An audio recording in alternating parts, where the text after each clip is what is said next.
Hello दोस्तों, स्वागत है आप सभी का आज की क्लास में। आज इस वीडियो में बात करने वाले हैं ब्रह्मांड के बारे में। और इससे पहले हमने बात की थी भूगोल की स्थापना की, भूगोल का जनक, व्यवस्थित भूगोल का जनक और भूगोल के बारे में बात की थी, ठीक है ना, विश्व भूगोल के। आज हम बात करने वाले हैं ब्रह्मांड के बारे में और यहाँ से प्रश्न कभी कभी एग्जाम में देखने को मिल जाता है, तो पूरी जानकारी इसके बारे में देखेंगे, फिर आगे बढ़ते हैं इसी क्रम में, ठीक है।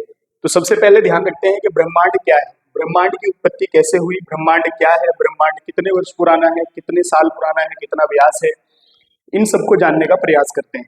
तो सबसे पहले आप यहाँ देखेंगे कि छोटे छोटे अणुओं से लेकर महाकाय आकाश गंगाओं तक जितनी आकाश गंगाएं हैं, जैसे हमारी पृथ्वी जिस आकाश गंगा में है उसको हम क्या बोलते हैं, दुग्ध मेघला बोलते हैं, ठीक है ना।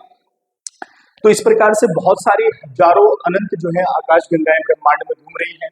तो छोटे छोटे अणुओं से लेकर महाकाय आकाश गंगाओं के सम्मिलित रूप को ब्रह्मांड कहते हैं। यानी कि आप सरल शब्दों में ये समझ सकते हैं कि ब्रह्मांड जो कुछ आपको दिखाई दे रहा है वो सब ब्रह्मांड है, ठीक है ना। आगे बढ़ते हैं। जैसे एग्जाम्पल के तौर पर पदार्थ, स्थान, समय, तारे, ग्रह, ऊर्जा, जो भी कुछ आपको दिखाई दे रहा है वो सब क्या है, ब्रह्मांड है, ठीक है ना। ये एग्जाम्पल में इसके हो सकता है। आगे बढ़ते हैं। जो ब्रह्मांड है उसका अध्ययन क्या कहलाता है, तो ब्रह्मांड का अध्ययन जो कहलाता है वो कॉस्मोलॉजी कहा जाता है, कॉस्मोलॉजी विज्ञान, ठीक है ना। तो कॉस्मोलॉजी, ब्रह्मांड का अध्ययन करना कॉस्मोलॉजी कहलाता है, ठीक है। आगे बढ़ते हैं। इसकी आयु लगभग 13 मिलियन वर्ष या 13 अरब करोड़ वर्ष जो है मानी गई है, या कई बार 13.5 भी आता है, कई बार 13.8 भी आता है, 13.8 भी आता है। तो आप याद रखेंगे लगभग ब्रह्मांड कितना पुराना है, तो लगभग 13 मिलियन वर्ष जो है पुराना है, ठीक है ना। आगे बढ़ते हैं। अगर हम बात करें इसके व्यास की, तो इसका व्यास 10⁸ प्रकाश वर्ष है। क्या है इसका जो व्यास है वो 10⁸ प्रकाश वर्ष है। अब यानी कि जो खगोलीय दूरी होती है उसको हम प्रकाश वर्ष में मापते हैं, ये सब आपने स्कूल में पढ़ा होगा। प्रकाश वर्ष की बात करें तो एक प्रकाश वर्ष बराबर होता है 9.46 ट्रिलियन वर्ष, मिलियन बिलियन ट्रिलियन, ठीक है ना। तो 9.46 मिलियन ट्रिलियन वर्ष जो है एक प्रकाश वर्ष होता है। अब एक प्रकाश वर्ष क्या है, तो जो प्रकाश एक वर्ष में निर्वात में जो दूरी तय करता है प्रकाश, उसी को प्रकाश वर्ष कहा जाता है, एक प्रकाश वर्ष। और ये दूरी जो है 9.46 ट्रिलियन वर्ष होती है, ठीक है।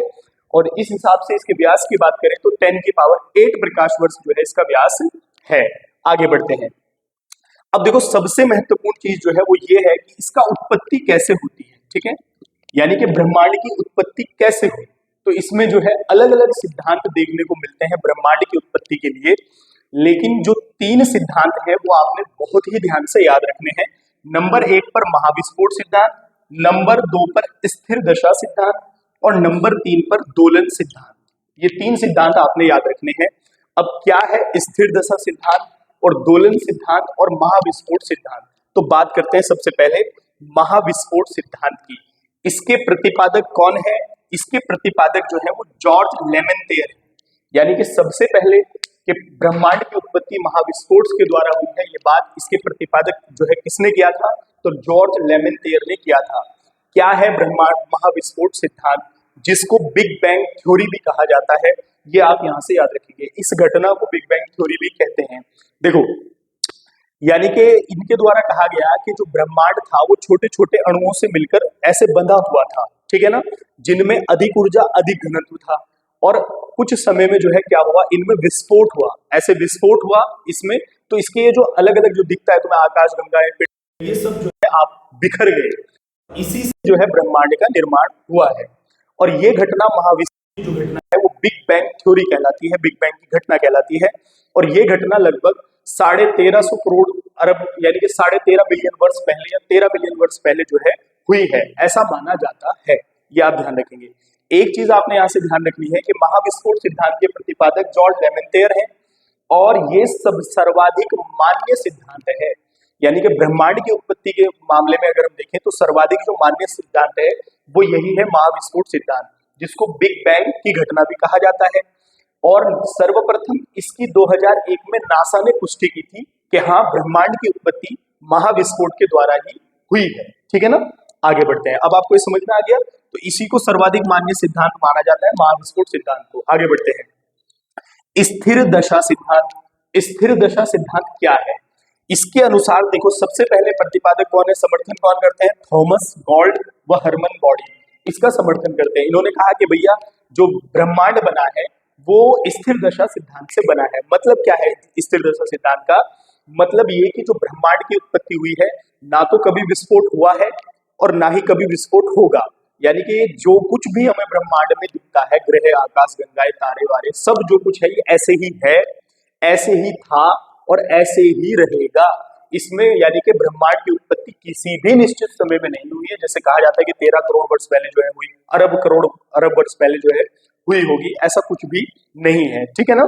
तो स्थिर दशा यानी कि जैसा है वैसा ही है, वैसा ही था और वैसा ही रहेगा, ऐसा कहा जाता है स्थिर दशा सिद्धांत थॉमस गॉल्ड व हरमन बॉडी के द्वारा। आगे बढ़ते हैं, दोलन सिद्धांत। दोलन सिद्धांत थोड़ा थोड़ा महाविस्फोट सिद्धांत से प्रेरित है। इसमें कहा गया है, पहले इसके समर्थक है डॉक्टर एलन संडेजा।